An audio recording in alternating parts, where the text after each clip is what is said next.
Esta es la primera de dos presentaciones bajo el lema de virtud cristiana en la carne. Eh, lo que quiero hacer es presentar dos testimonios, uno de la vida y muerte de Macrina, una mujer testigo tremenda de la fe cristiana en la historia del pueblo de Dios.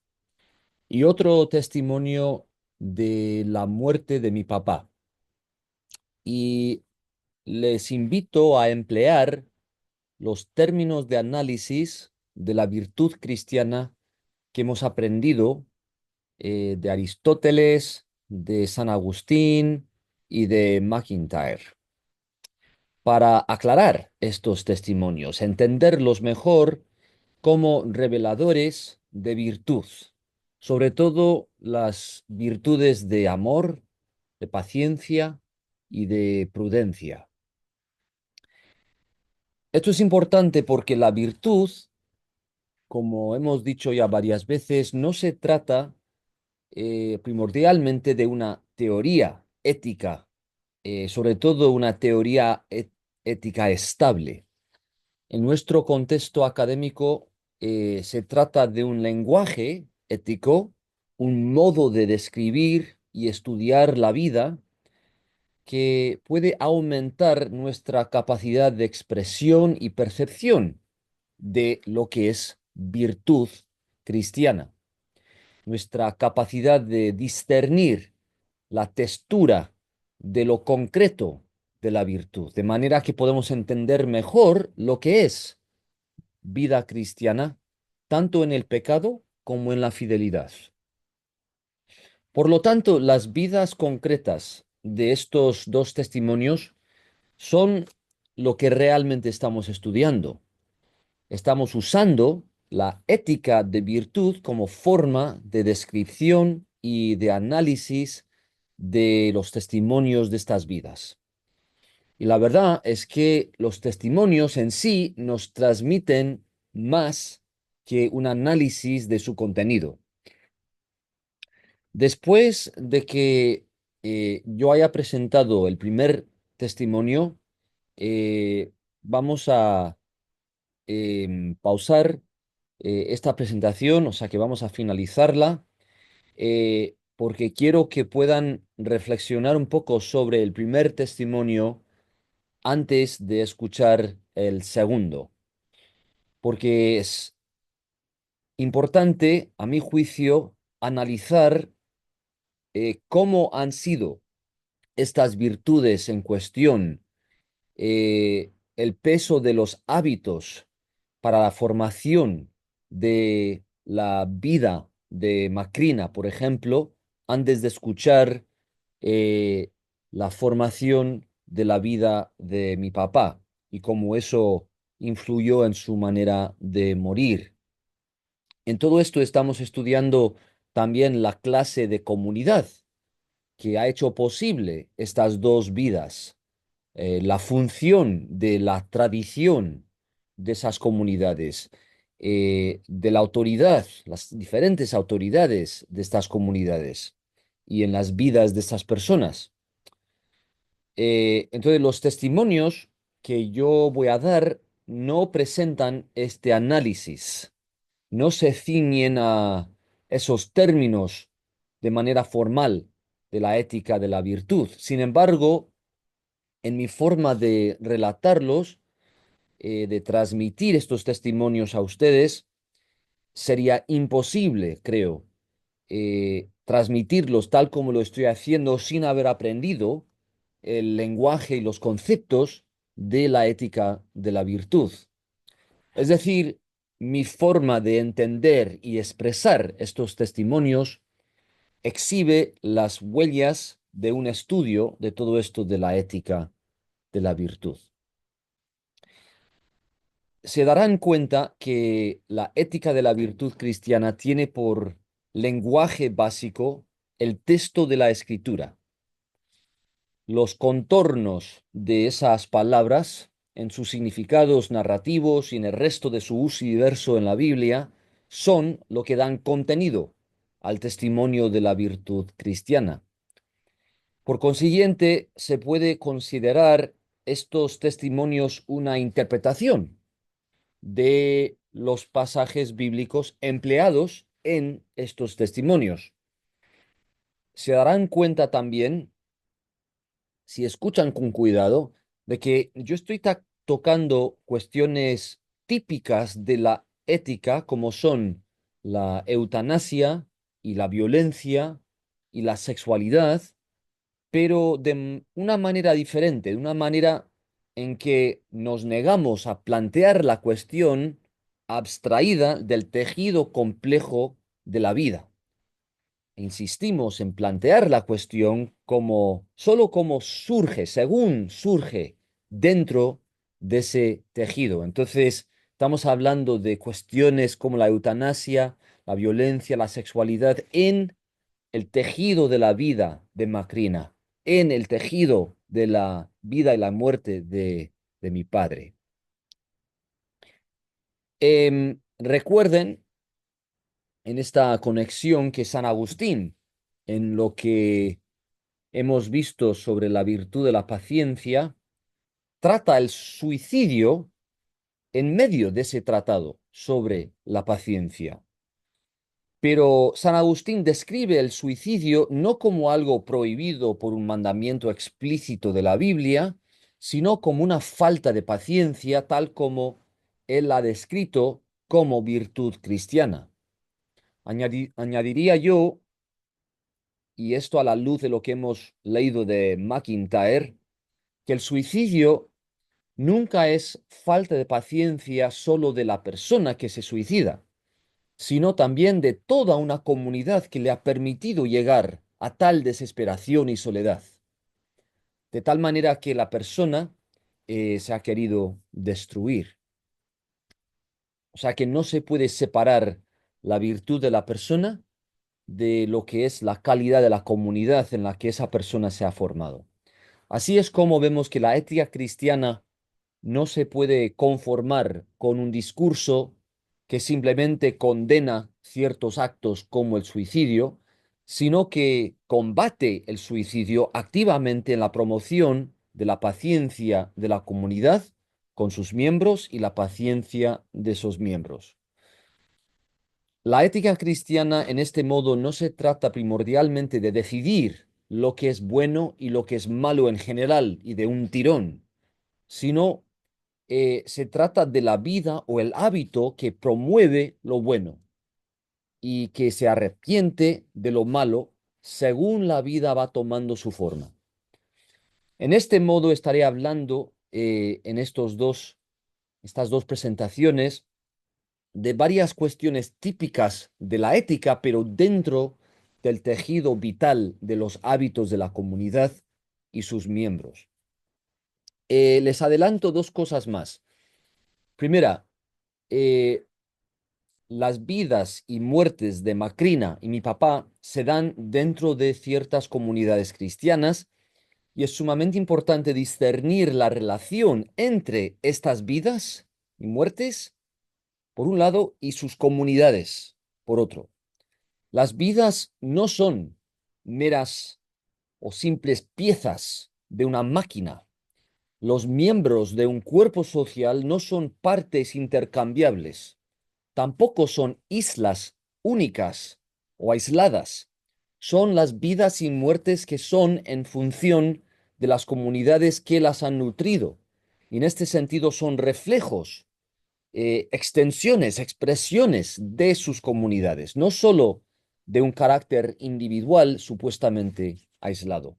El carácter del individuo se ha nutrido siempre de su comunidad y toda comunidad ha sido influida por los individuos que la han constituido a lo largo del tiempo en cierto lugar. La segunda cosa que les quiero adelantar es que la muerte de mi papá, según el testimonio que voy a presentar, descubre no solo unas virtudes, sino también unos vicios, unos malos hábitos, vicios en él, vicios en mí, su hijo, vicios en nuestra comunidad y nuestra cultura. Entonces, estos fracasos de carácter también dan testimonio a la verdad, a la virtud, precisamente porque son faltas de algo. Las virtudes de las que los vicios son faltas son descubiertas hasta cierto punto en el testimonio de esos vicios. Es por eso que los vicios pueden ser testimonio, por lo cual una gran parte de nuestra Biblia, si se fijan, da testimonio de fracaso y en eso nos es luz que nos guía hacia la luz. Entonces, a partir de ahora voy a entrar en el testimonio de la vida y la muerte de Macrina.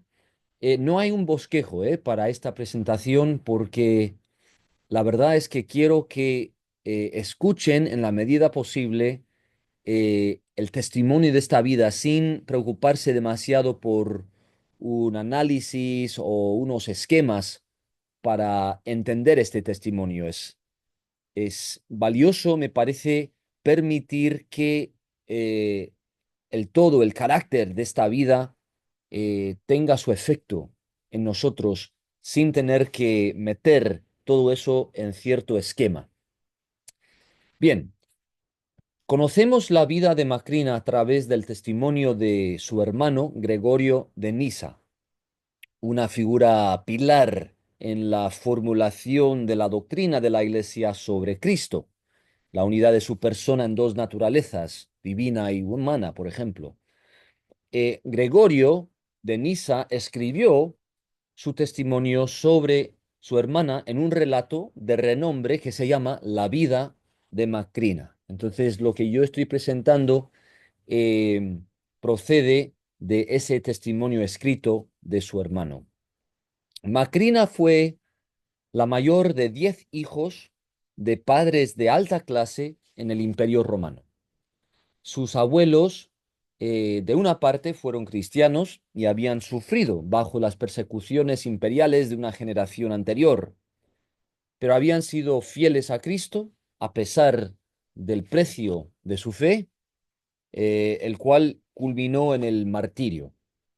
El abuelo de la otra parte de la familia de Macrina, eh, a él se le quitaron sus posesiones y las repartieron a otros. Sin embargo, los padres de Macrina vivían, según Gregorio, en buenas condiciones cuando Macrina nació. Eran propietarios de terrenos, así como siervos. Nos dice Gregorio que sus padres educaron a Macrina no con las tragedias clásicas llenas de mujeres de vicio o la gran narrativa de la Ilíada por Homero, sino con las escrituras cristianas, sobre todo el libro de la sabiduría de Salomón. Ella llegó a conocer los salmos especialmente bien, siguiendo el ritmo marcado por los salmos en el horario de oración de cada día, cuando se levantaba por la mañana o estaba en medio del día laboral o cuando descansaba por la noche, cuando se sentaba a comer, cuando se levantaba de la mesa, cuando se iba a la cama. Los salmos, según Gregorio, eran su compañero constante y su compañero rítmico en cada día. A los 12 años de edad, Macrina era bellísima y atraía a muchos hombres pretendientes. El que sus padres eligieron para ella fue un gran hombre, pero murió antes del matrimonio. Y a pesar de las instancias de sus padres y de los pretendientes que la querían por esposa, Macrina tomó la decisión de permanecer soltera a partir de ese momento de la muerte de su prometido. Nos dice Gregorio que puso fin a los ruegos de sus padres y de los demás al unirse estrechamente a su madre. O sea que aseguró su opción por soltería por medio de no separarse nunca de su madre. Macrina servía y cuidaba a su madre como si Macrina fuera una sierva más de las siervas de la casa. En el orden social de la época, no se esperaba que una mujer del estatus de Macrina se dedicara a ninguna labor manual. Pero Macrina preparaba el pan para su mamá con sus propias manos. También compartía las preocupaciones de su mamá por sus otros 9 hijos y sus terrenos e impuestos, nos dice. Gregorio nos relata que su hermano Basilio, a quien conocemos en la tradición cristiana como Basilio el Grande, fuente de mucha doctrina cristiana sobre el Espíritu Santo, era un joven arrogante que ostentaba su conocimiento de letras y de derecho, pero Macrina, según Gregorio, le enseñó a despreciar los elogios del mundo y a trabajar con sus propias manos y a crecer en la virtud a través de la pobreza. Luego hizo algo parecido con su mamá. Macrina le convenció a dejar su forma de vida lujosa y el servicio de sus esclavas, a las cuales había estado acostumbrada durante mucho tiempo. Le convenció y aquí estoy citando el testimonio de Gregorio, eh, le convenció a colocarse en el mismo nivel que los muchos, por medio de entrar en una vida común con sus siervas, haciéndolas sus hermanas e iguales en lugar de sus esclavas y subordinadas. Fin de citación. De esta vida en común, entonces, empezó la vida monástica de Macrina y su familia. A partir de este momento, Gregorio nos empieza a hablar de la forma en que Macrina respondió a la muerte de sus cercanos.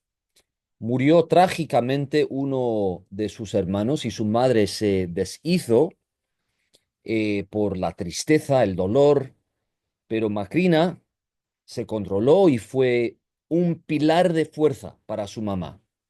La levantó del abismo del duelo, era una voz sanadora en la forma en que hablaba su madre sobre la muerte con paciencia y fortaleza. Y volveremos a esta cuestión al final, la relación entre el espíritu de justicia de Macrina por un lado y su fortaleza frente a la muerte por otro. Después de ayudar a su mamá a criar a todos sus hermanos y a repartirles los bienes que le quedaban, Macrina invitó a su mamá a su propia vida, su propia forma de vida eh, sencilla, a vivir al mismo nivel que el de la comunidad de vírgenes de la que Macrina era miembro, comiendo y viviendo juntas y compartiendo todas las demás cosas que uno necesita para la vida diaria. No se apreciaba ninguna diferencia de estatus entre la vida de su mamá y la de todas las vírgenes de la comunidad, en esta nueva forma de vivir que su mamá fue adoptando. Gregorio nos cuenta que la vida de esta comunidad de mujeres estaba libre de las preocupaciones materiales y que vivían como los ángeles.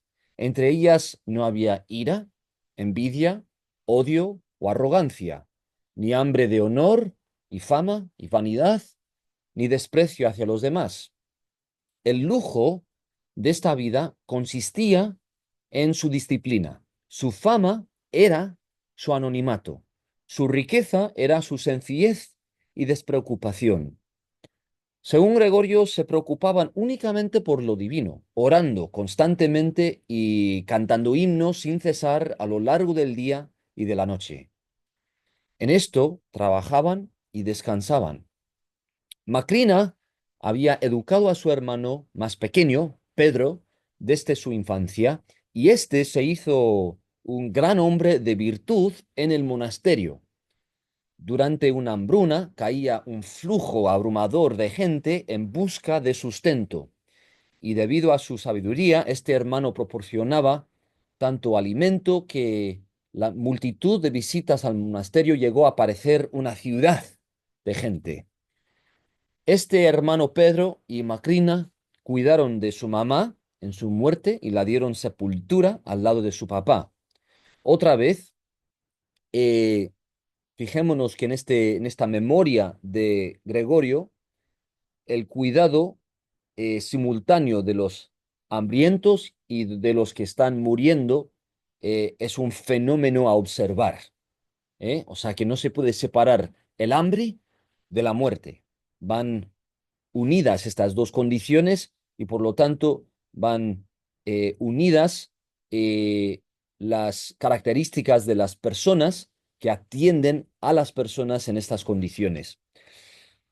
Gregorio ahora nos cuenta que en la ocasión de la muerte de su hermano Basilio, quien había llegado a ser el obispo de Cesarea y de mucho renombre, Macrina sufrió mucho dolor, pero permaneció fuerte, luciendo aún más como el oro que pasa por el fuego.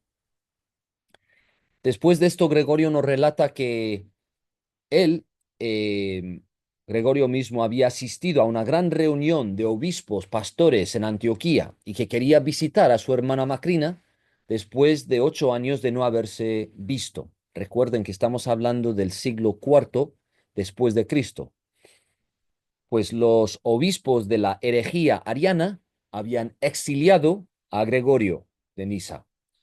Y al entrar en el pueblo donde vivía Macrina, él preguntó por ella, por la que llamaban, él se enteró, la superior, y supo entonces que ella estaba enferma.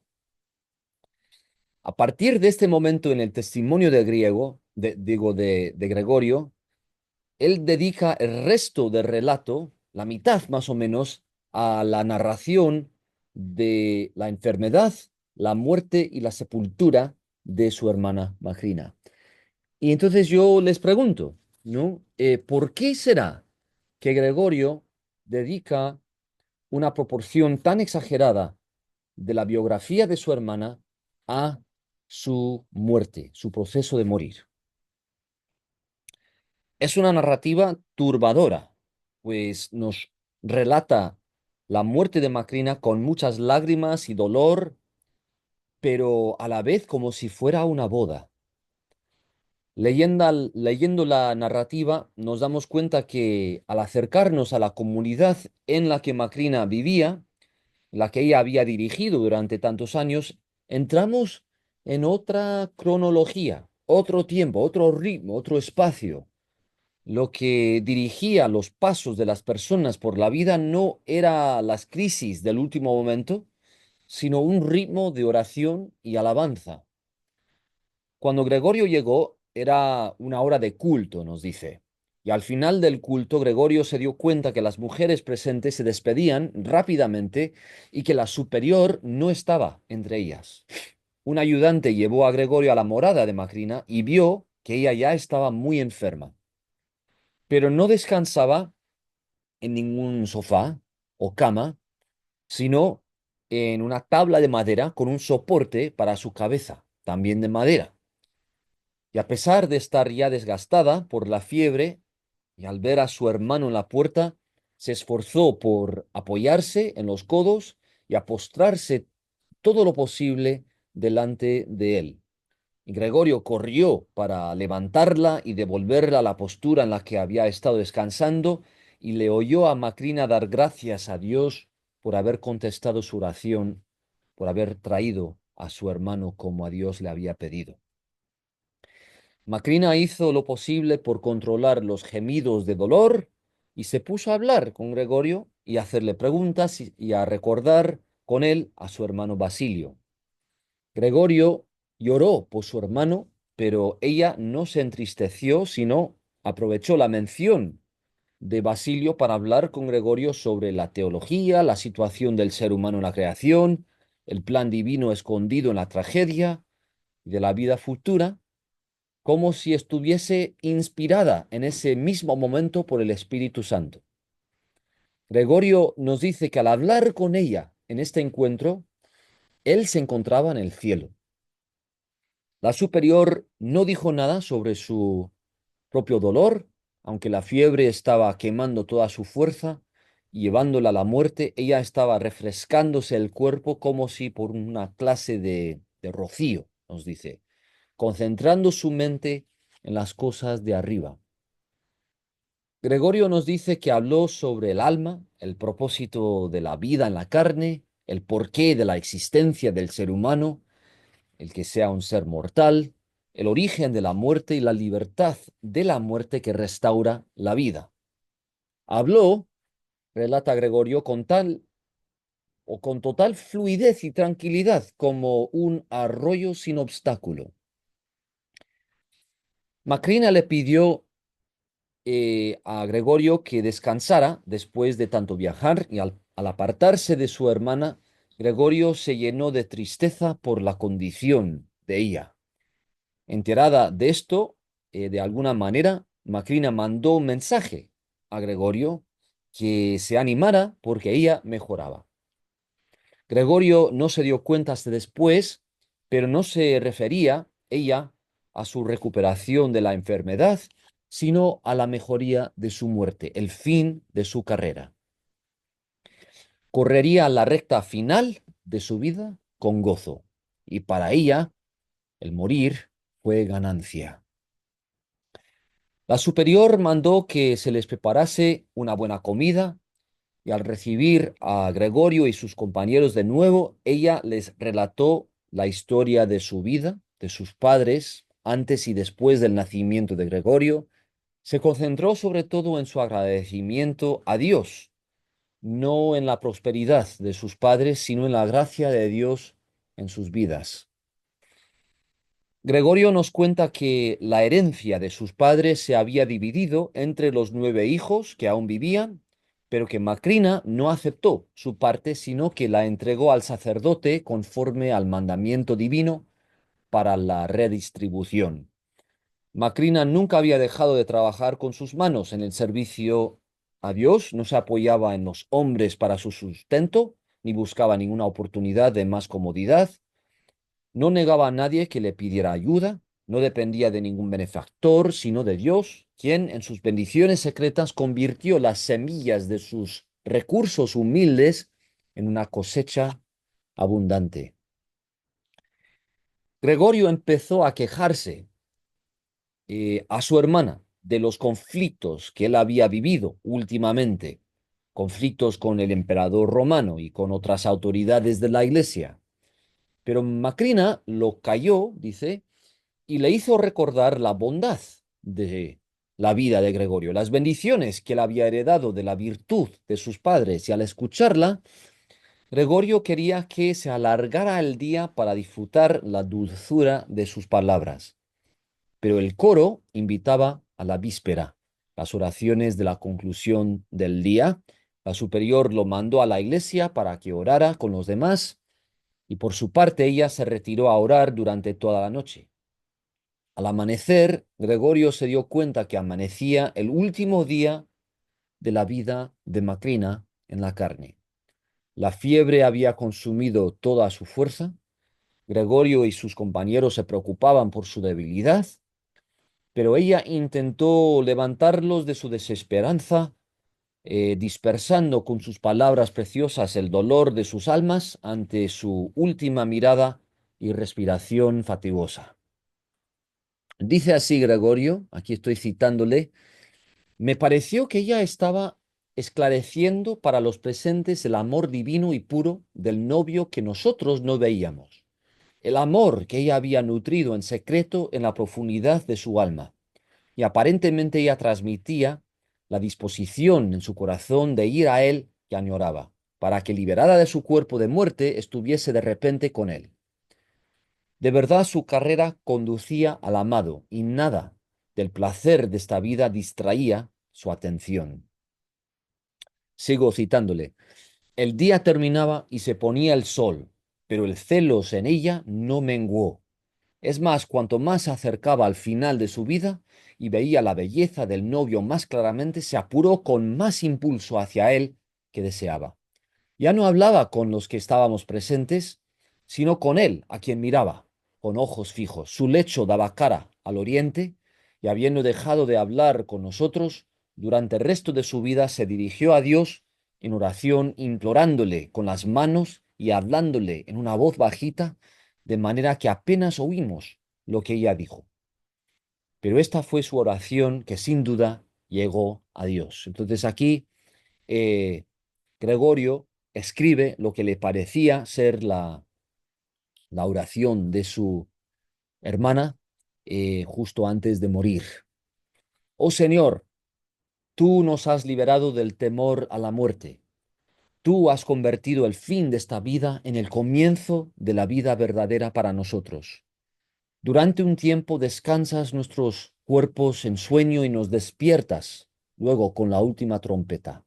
El polvo del que nos formaste con tus manos tú devuelves a la tierra para que la cuide, y tú que nos has entregado al polvo, luego despertarás el polvo de nuestra vida después de reformar nuestra sustancia moral con incorruptibilidad y gracia.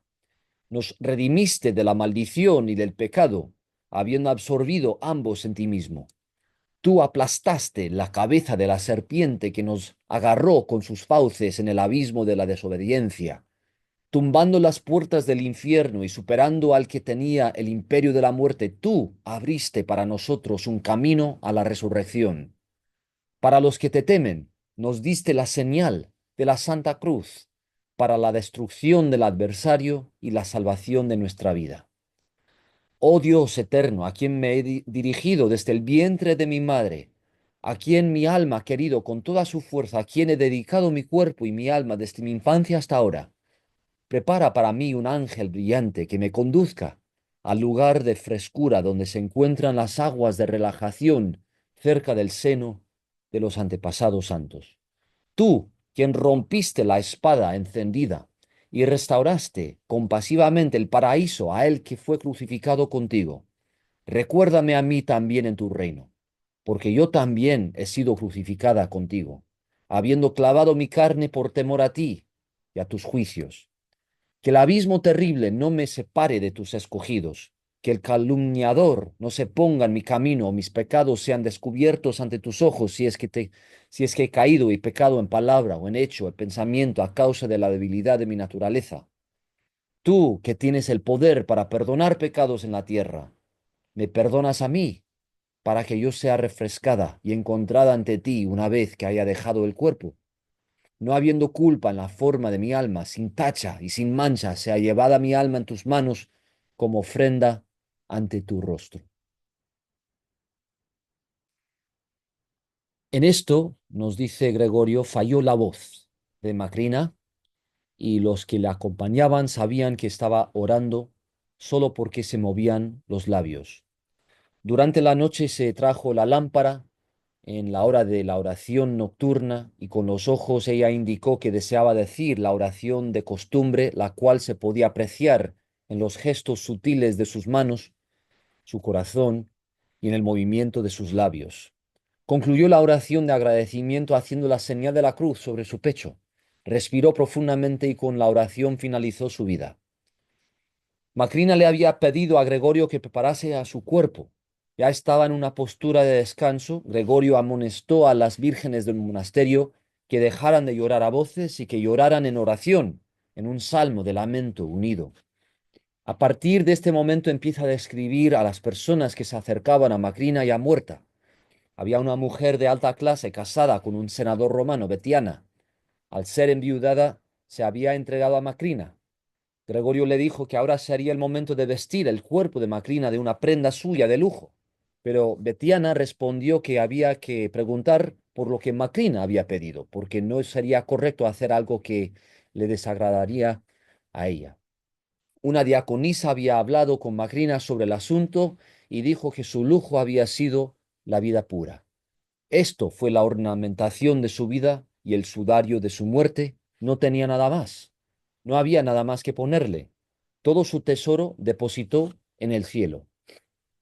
Gregorio dijo que él ya había preparado algo de ropa para el funeral y la diaconisa dijo que Macrina no rechazaría tal regalo de su familia. Por eso pidió que tú cuidaras de su cuerpo, dijo la diaconisa. Al preparar su cuerpo, Gregorio se fija en una cicatriz de una herida en Macrina, que el Señor había sanado milagrosamente cuando ella se lo pidió. Vestida Macrina de lo que había traído Gregorio, dijo a la diaconisa que no convenía que las mujeres de la comunidad la vieran como una novia y pidió taparla con un manto oscuro de su madre. Gregorio aceptó, pero dice que aún así su cuerpo resplandecía. Mientras las mujeres de la comunidad estaban cantando salmos y orando de alguna manera, el rumor de su muerte se extendió por toda la región y toda la gente se apuraba por llegar al monasterio. No cabían todos en el vestíbulo. Cantaron alabanzas toda la noche, como era la costumbre con los mártires, y al amanecer los llantos de la multitud que llegaban, la gente que llegaba, digamos, esos llantos interrumpieron los salmos. Gregorio organizó a la gente para que sus voces pudieran unirse al coro de la iglesia, pero como el día avanzaba y el lugar estaba saturado de gente, el obispo de la región, un tal Araxio, con todos sus curas, ordenó colocar a Macrina en andas para empezar el peregrinaje a su sepultura a más de 1 kilómetro del monasterio y pasar por la multitud de congregados. Gregorio sostuvo la parte delantera de las andas como le correspondía y la gente rodeaba a Macrina durante todo el camino mirándola sin saciarse. Unas filas de diáconos y ayudantes en ambos lados de la procesión de su cuerpo, llevando velas y cantando salmos sin cesar. Caminaron hasta las tumbas de la casa de los santos mártires, donde los padres de Gregorio y Macrina ya descansaban. Les había costado el resto del día llegar al destino por la cantidad de gente que había salido al camino, y al entrar en la casa colocaron las andas en el suelo para dedicarse a la oración, pero en eso se soltó el lamento de la multitud, nos dice Gregorio. El director del culto guió a las mujeres de la comunidad y el resto de la congregación a la oración, entonando las oraciones normales de la iglesia para la ocasión, y la multitud se cuadró. Se taparon los restos de los padres de Gregorio y Macrina, y Gregorio colocó a Macrina al lado de sus padres. Al concluirse la ceremonia, Gregorio se cayó al suelo de la tumba y besó el polvo y empezó a regresar al monasterio llorando por lo que su vida había perdido. Finaliza su relato de la vida de su hermana contándonos del encuentro con un soldado pariente en camino de vuelta al monasterio. El soldado le dijo con lágrimas que años antes él y su esposa se apuraban por llegar al monasterio de Virtud, que es el nombre del monasterio que Macrina pastoreaba. La hija del soldado sufría una enfermedad del ojo, la pupila hinchada y blanqueada de infección. Y al entrar en el monasterio, él se fue con los hombres, con Pedro, y Pedro el superior, como lo llamaban, el hermano más pequeño de Macrina, y su esposa se fue con las mujeres, con Macrina, la superior. Llegó la hora de salir, pero Pedro y Macrina los invitaron a comer. Macrina tenía a la hija en brazos y dijo que se negaba a soltarla hasta que habían comido. Besaba a la niña y tocaba el ojo enfermo con sus labios. Dijo a la esposa del hombre: si nos dan el honor de comer con nosotros, yo les devolveré un honor digno de ese honor. Cuando la esposa preguntó cuál era ese honor, Macrina dijo: tengo una medicina que es eficaz con las infecciones de ojo. Después de una comida estupenda, la pareja se despidió y empezaron a caminar a casa, cada uno contando al otro lo que le había pasado en el monasterio, la esposa lo que había pasado entre las mujeres y el soldado lo que había pasado entre los hombres. Mientras la esposa hablaba, dijo el soldado de repente: ¿cómo es posible que se nos olvidara la promesa de la medicina? Mosqueado por la falta de atención de él y de su esposa, el soldado mandó a uno de sus siervos a volver por la medicina, pero en ese momento la niña, que estaba en brazos de su niñera, miró a su madre, y su madre, fijando su mirada en los ojos de su hija, dijo: deja de preocuparte por nuestra falta de atención, no falta nada de lo prometido, sino que la verdadera medicina que sana enfermedades, la curación que procede de la oración, esto Macrina nos ha dado y ha tenido efecto. No queda nada de la enfermedad del ojo. Dijo el soldado: cuando mi esposa dijo esto, tomó a nuestra hija y la colocó en mis brazos, y yo comprendí los milagros en el Evangelio, los cuales antes no había creído, y dije: qué grande es la restauración de la vista a los ciegos por la mano de Dios, que si ahora su sierva realiza tales sanidades y ha hecho tal a través de la fe en él, no es un hecho menos impresionante que esos milagros. Así concluye el relato de Gregorio, que se llama La vida de Macrina. Yo quiero o creo que la vida de Macrina, según Gregorio de Nisa, nos presenta mucho, ¿no? de lo que podemos aprender. No es casual que Gregorio fue el primer cristiano a argumentar claramente, por ejemplo, en contra de la institución de la esclavitud. Para Macrina no había separación entre economía y adoración. No hizo escucharse su voz directamente en el palacio del emperador u otra casa de gobierno, simplemente trató a los esclavos en su vida como hermanos y nutrió a una comunidad de unión y paz. La transformación resultante no era superficial, como a veces puede ser un cambio de leyes o cambio de presidente o hasta un cambio de régimen, sino una transformación por el poder de Cristo, una transformación profunda, íntegra en la sociedad, en el tejido de la sociedad. En la historia de la Iglesia a veces esa transformación ha generado un cambio importante de leyes y podemos dar gracias por esos cambios legales en nuestras sociedades. Hemos abogado, por ejemplo, en las calles de Los Ángeles por cambios así en las leyes sobre la inmigración y las leyes sobre los derechos de la mujer. Pero el poder de ese cambio no es la ley en sí, sino los lazos de comunidad que han dado pie a ese cambio de ley. Y esta vía de Macrina en favor de la libertad radical para todos, llena de oración constante, es la vida que no teme a la muerte, sino que teme a Dios. Cierto temor a la muerte, al hambre, a la escasez, a la vulnerabilidad, a la violencia, es lo que nos lleva a las sociedades humanas a explotar a algunos para el bien o el lujo de otros, a matar a algunos para la seguridad de otros. Pero Macrina no temía la muerte de esa manera y por eso era capaz de una hospitalidad radical, de un discipulado transformador que se contagió a su alrededor, que alimentó a los hambrientos, que animó a los desconsolados y sanó a los enfermos. Era capaz con su comunidad de preferir la soltería, siguiendo las palabras de Jesús sobre los eunucos y Pablo sobre la priorización de la soltería entre los cristianos. El matrimonio es un don de Dios y a veces ha servido como institución protectora de la mujer, pero también ha sido una institución dedicada a la extensión del pueblo en el tiempo, la seguridad de la comunidad a través de la siguiente generación y por tanto la confianza en los números y el control. En este sentido también ha sido una institución opresiva para la mujer. La virtud transformadora de Macrina demuestra que la comunidad cristiana no se extiende primordialmente por el matrimonio, por la concepción de más miembros de la comunidad a través de esa institución de casarse, sino por medio del testimonio de los miembros y la conversión de los que la comunidad influye. La soltería puede ser un índice, entonces, de la paz que reina en la comunidad y una forma redentora de repartir el poder a lo largo de las generaciones. Al final del relato, ¿no? Contemplamos a un soldado que está siendo transformado por la virtud de Macrina y su comunidad.